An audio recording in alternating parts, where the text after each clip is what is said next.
And I've known Brian for a few years now, wearing several different hats. But in today's context, it's your involvement with Rails of Sheffield, or Rails as they're now effectively branded as. And you've had close involvement recently with Rails, and we're seeing a lot of innovation coming out of the business, aren't we? Indeed, Andy, we are. But my relationship with Rails isn't new. It goes back a lot of years, right back to 2004, when John and I first discussed the National Collection Miniature Series with NRM, and he and his dad at that stage were very, very helpful in getting us going at the NRM. So it's not a new relationship as such, but John has always been quite keen that I might get involved in doing things with Rails of Sheffield, particularly as they're growing in the way that they are at the moment. And we've now got a very, very strong brand. In fact, we have two brands, Rails of Sheffield and Rails Limited. And we're looking at different approaches to the market, how we can do things differently, how we can add value, how we can add value to the hobby by doing things like investing in the high street, in the new emporium that's going to open in Sheffield after Easter, investing in the website, having something that is bang up to date, modern, works with all of the appropriate systems and media. But of course, having the presence is no good if you don't have the product.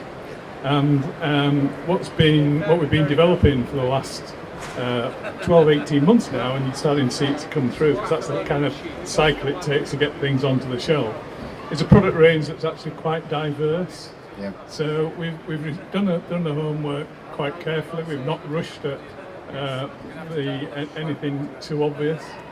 Researched it carefully, made sure that there's an economic volume that you can produce. Find something, typically, if you can, that hasn't been done before. Just churning out new liveries of things that have been done before is not always successful. But finding the iconic things that you can do and to create a volume to make that possible has been, I think, one of the secrets of a long list of projects that you're going to see announced by Rails over the next several months as we go through 2018. And in fact, we've actually got a plan right now, right through to 2020. So there's a lot more to come. Yeah.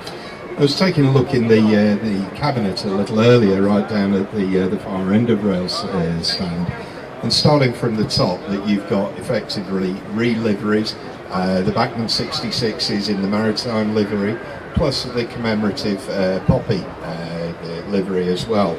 Then through to obviously other limited editions that you've done, the Q1 and the Black 5 via Hornby. Duchess.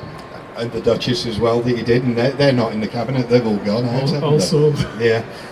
So there's been a lot of that, which is, I suppose, to a degree, more bread and butter, but you're really starting to make the news this year. First of all, a few weeks ago in Glasgow, you made an announcement there. We did, and the Caledonian 812 class, I think the Scottish market is one that is ripe for some products not being too well exploited before. Some very, very attractive liveries, which always helps when you're trying to create a volume. Incredible response we've had from the Strathspey Railway, who have been so helpful and supportive with the research that we've done and in helping with all the relationships that we need to put in place to make that project fly.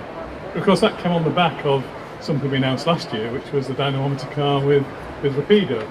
So we're getting a wide spread of products from different manufacturers. Doing the re-livery of something that's tool is obviously a quicker and shorter process. Yeah. So we could get something into the shop window quickly by taking something that was already in production. But the real prime products we're looking at specifying new things. And as I said, there's an exciting list that we still have to do. Supporting the existing manufacturer as well, not necessarily by going out to direct manufacturing. And spreading it around. And as you said with the 812, that's very healthy initial orders coming through on that. Very healthy. And we're only a month or two away from the dynamometer card, so that's finally reaching fruition. I know it's gone through a few livery iterations, getting the teak right. Yeah. But I believe that Bill He's very happy with things at Rapido so far. He just waited to see that final livery come through. Well, you'll actually see that next week. Right. One will be with us through this week. And that'll be up at York. And that'll be at the show in York. Production's currently underway, and we're expecting that to start shipping towards the end of April, beginning of May, so from China, from the factory. The teak has been a challenge, the scumbling rather than the teak, because it's a painted livery. We've just accepted no compromise. There've been criticism of teak liveries before, and we've no intention of getting this one wrong. This is absolutely spot on. If you haven't had a chance to look at that dynamometer car in the showcase yet, do so. It is absolutely stunning, the interior detail levels, particularly if you know the real thing in the museum at York, down to all of the details that are on the desk, including the roll which recorded the record speed. And you're planning a few special treats maybe at some point during this summer. We are indeed, yes. We've just recently signed a new cooperation agreement with the National Railway Museum, so you'll see Rails and the NRM doing a lot more together in partnership with manufacturers like Dapol, as you've seen announced today with the Terrier. So it helps the NRM. It helps the NRM to exploit its own collection by having a partner that's prepared to take the risk on the bigger volume, and it certainly helps by having a manufacturer who's working so helpfully and cooperative with us as Dapol are at the moment. So I can see that developing further. Indeed, we've plans to do exactly that, as you'll see later in the year. At that point, I think you're right. I mean, I'd like to bring in, if I may, from Dapol, first of all, Richard Webster, and I am going to drag Neil in as well as part of the equation, rather than standing at the back trying to get away from it. So if you'd like to come forward, guys, as well, and hold on with Brian if you like. I mean, and I'll pass my microphone over to you, Richard. Oh, well, too late yet. Take Brian's. So obviously, the big announcement today between Rails and Dapol was a brand new Terrier, Stradley Terrier in 00 gauge. Quite overdue, I would say. Well, I think so. It's obviously Dapol's had the experience with the O-gauge version, which I did about 3 years ago. The same effect will be done for the version for NRM and Rails, whereby we will be able to produce virtually all the versions, including the A1 as originally built, the A1X, later conversions, and including other pieces as time goes by. We will cover everything. Well, certainly the Isle of Wight models have seemingly raised interest. So initially, initially you've got 6 items that are being released between the two, and a special for the NRM with a gloss finish on Box Hill. But you've started obviously with those 6. There are many more liveries to actually go for over the years with it. So back to potential with that. It's a bit of a no-brainer, and why hasn't anybody already gone back to the Terrier? Well, to be honest, I'm surprised that nobody has. It's such a pretty little engine, and it's with all the different versions and decorations.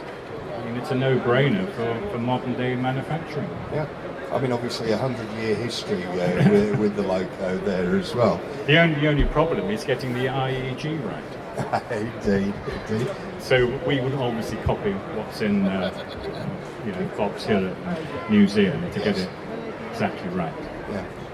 And specification-wise, I mean, it's looking good at £110, and you're planning quite a lot of that. Yeah, it'll have a nice 5-pole motor in there with flywheel. There'll be a firebox glow, and I'll probably put in the same sort of suspension with a sprung centre driver to help with the pickup arrangements. Bear in mind the A1 has wooden brake blocks, whereas the A1X had cast, so there will be the 2 different versions will have those details. Likewise, the A1X, a lot of them were converted for push-pull, so they raised the buffers up, so we'll have that conversion as well. So you're tooling for the variations and in the different cab, boiler. The smoke boxes, the boiler and smoke box is different for the A1, A1X. Right. Yeah, it'll be. We're going to do them all correctly.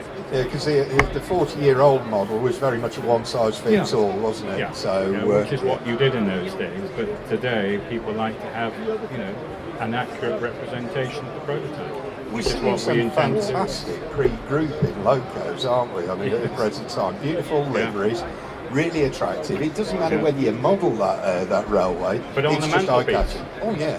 There's a few shelf queens out there, so it's absolutely superb. But I think one of the big news elements of this logo, it's not that far away comparatively, is it? Absolutely. The CADs are virtually complete, so we'll be going to tooling next month. We hope to have something to show. Hopefully for Morley we will have, but I don't want to hold my breath on that one. But there will certainly be decorated samples, and God willing, and everything goes right, we may well have the production. But So- I won't promise that. No, I fully appreciate a lot of things can happen between now and then. But customers can order via Rails or directly with Dapol. It's not being distributed out to other retailers, it's just from your two parties. And the NRM. And the NRM, of course, for the Gloss Special Edition. Okay, I'd like to say thank you very much indeed, both to Brian and to Richard. Thanks for your time and coming to talking to folk. Thanks, Andy. Thanks, Andy. Okay.